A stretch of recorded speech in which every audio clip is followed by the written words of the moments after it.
我也不知道，有自由好还是没有自由好？真的，我现在已经混乱了。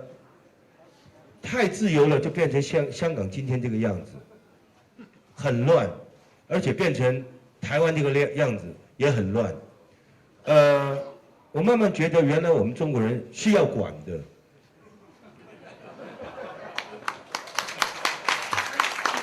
如果一不管呢，一开放呢，我们就会为所欲为。有时候我觉得，成龙说中国人是需要管的，这句话背后的文化原因是什么？什么是他治他律的人格？为什么说中国文化是羞耻感的文化？今天我们继续读《中国文化的深层结构》这本书，今天读到中国人的他治他律的人格和羞耻感的文化这两个专题。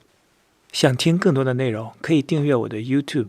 读完这本书之后，我还会就中国文化这个专题去读更多的书，以帮助自己查杀掉头脑中的中国文化病毒，早日跃迁到现代文明的状态。让我们开始吧。他治他律的人格，中国文化对人的设计既然是用二人去定义一人的，因此在个体的人格组成中，就不可避免地具有更多别人的因素。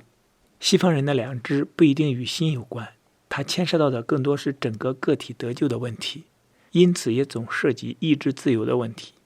至于中国人的良知，则是感情化了的良知，因此就总不可避免地受到人情的影响。事实上，西方人的良知原本是对一个在世间之上的权威，也就是对上帝负责的。至于中国文化，则没有超越界，而天理也只不过是心，因此中国人的良知也必然导向世俗关系。做人与面子的问题，中国人的人格组成中，既然具有很多的他人成分，因此就产生了在别人面前做人的观念。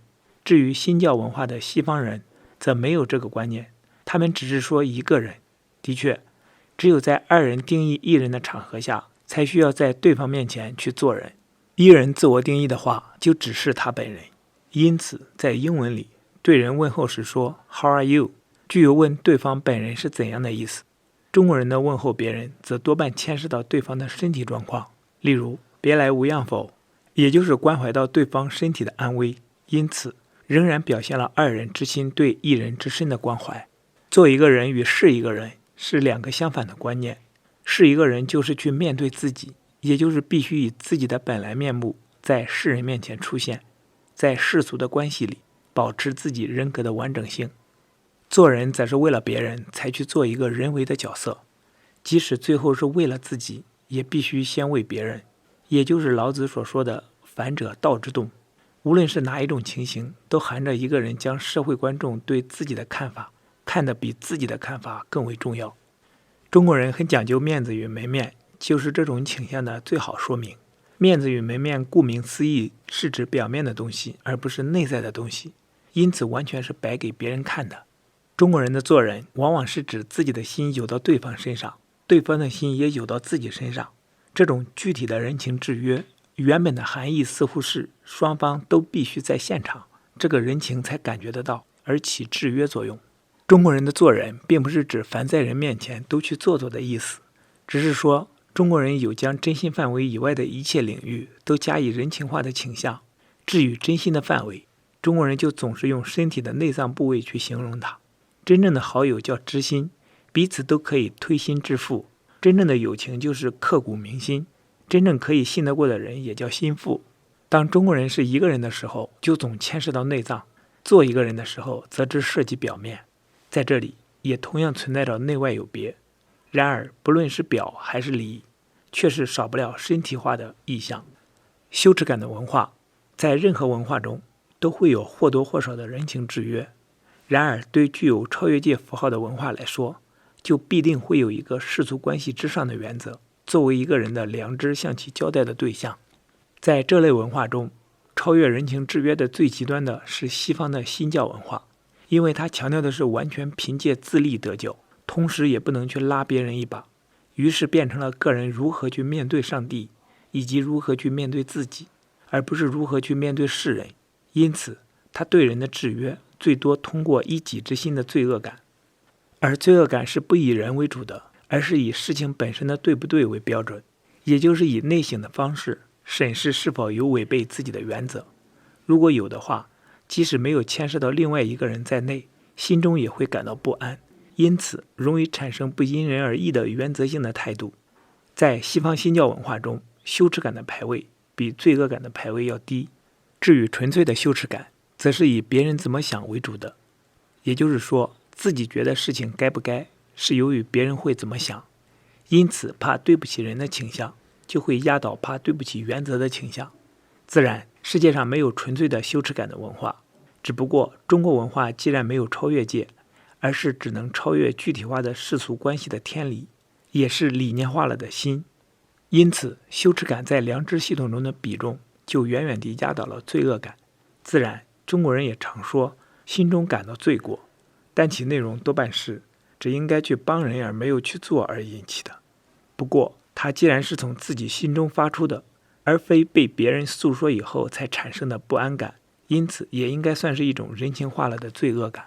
一般来说，怕对不起人，而不是怕对不起抽象的原则的倾向，是中国人很难拒绝别人的要求。因此，羞耻感的逻辑在自己人圈子内的运作，往往是侵蚀法治的因素。中国人拉关系与互开后门，就是典型的例子。如果对方曾有恩惠于我，而又要求自己在掌权范围内给他方便，不答应的话，就容易背上忘恩负义的罪名。在中国文化里，并没有超越世间的救赎，唯有不脱离群众才是唯一的拯救。因此，就很怕得罪人，也会觉得人言可畏。事实上，人品的品字就是3个口，因此，中国人的品是由众口而成的。对一个具有超越意象的文化来说，自己的良知也必向一个世俗之上的权威负责。因此，这些来自世俗的压力，即使感觉得到，也不会对自己产生巨大的影响，而个人也比较容易循着自己的选择的道路发展。但是，中国文化既然没有超越界，而唯一能超越小集体的小恩小惠的，也只是大集体的大是大非，或者是理念化了的道心或人。因此，个体不受小集体制约，就是受大集体制约。至于思想家，也顶多成为社群的道德良心，而很难有什么个性解放。纯粹诉诸世俗人情的制约，必定是泛道德主义或泛规范主义的。因为每一个人都不是诉诸更高的原则，而是看大家都在做什么，都不在做什么，来作为是定夺的标准。每当一个人都把跟大家一样内在化之后，就要求别人也来就范。今日的国内无疑将这一倾向发挥到最高峰。例如，将与外国人同居的李爽定罪时，搬弄的不是法律，也没有法律可搬，只是说群众很愤怒等等。历来对人的公开批斗，也是诉诸人间数量的压力。在中国这个羞耻感的文化中，一个人受到这种待遇，以后往往没有面子做人，只有出现自杀一个途径。关于李爽的事件，请自行 Google 一下。这种泛道德主义或泛规范主义，也是自我没有萌芽或儿童化的倾向。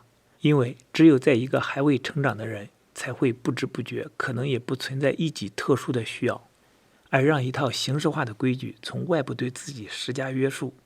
规本来是画圆圈的仪器，矩是画方形的仪器，因此所谓规矩就是去符合先定的，将人人都弄成一样的模式。这种只需保住外表面子的作风，也很容易导致当众道貌岸然，背地里男盗女娼的倾向。的确，在国内时听到这类的事情很多。如果阴一套阳一套，大家反而会眼看眼闭。如果像李爽那样公开地将自己的幸福当作是一种原则去奋斗，反而会遭殃。上述这种情形，连伪善的资格也说不上，因为他是浑然不觉的，这是没有自我，被不同的场合来对自己下不同的定义。